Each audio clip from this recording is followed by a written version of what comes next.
دژمنێمە تێدا بینەوە.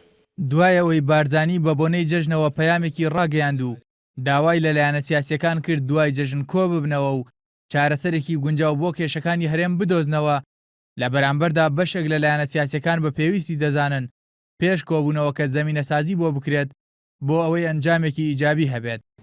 ئەندامێکی جواتی نیشتیمانی بزوتنەوەی گۆڕانیش دەڵێت ئەوان باوەڕیان بۆ کۆبوونەوەی حزبی نییە بەبێ ئەوەی زەمینە سازی بۆ کرابێت.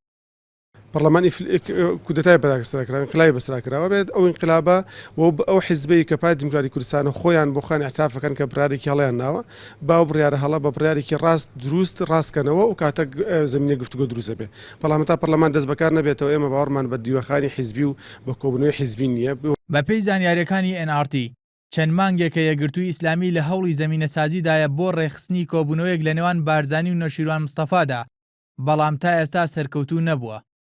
لە یەکگرتووەوەیە پێشوەخت زەمینە سازیە بکرێ جۆرێک لە ئامادەیی هەست پێ بکرێت لە نێوان ئەو دوو تەرەفە بە تایبەتی پارتی دیموکراتی کوردستان و بزوتنەوەی گۆڕان کە ئامادەییان تیابێ بە یەکەوە لەسەر مێزی گفتوگۆ دەستکەنەوە بە گفتوگۆ بۆ چارەسەرکردنی گرفتەکان ئەو کاتە لایەنەکانی تریش دەستباریان بن هاوکاریان بن بۆ پێشکەشکردنی پرۆژەی هاوبەش و هەمومان لەسەر پرۆژەی هاوبەش کۆبین بۆ چارەسەرکردنی گرفتە چەق بەستوەکان.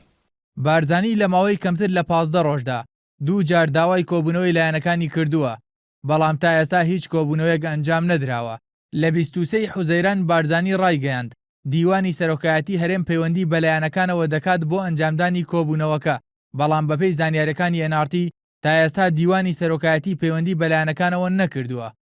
بە شێوەیەکی فەرمی ئێمە لەو بانگێشتە یا بانگێش نەکراین بۆ هیچ کۆبوونەوەیەک تا ئێستا.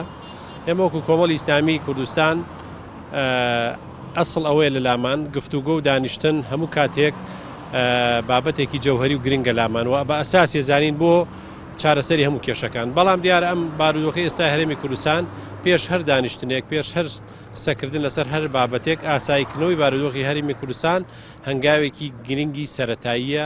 دوای پەخستنی پەرلەمان و دەرکردنی وەزیرەکانی گۆڕان لە حکوومەت تا ئێستا هیچ کۆبوونەوەیەک نەکراوە کە گۆڕان و پارتی پێکەوە تێیدا بەشدار بن. کارزان تاریق NRT سلێمانی.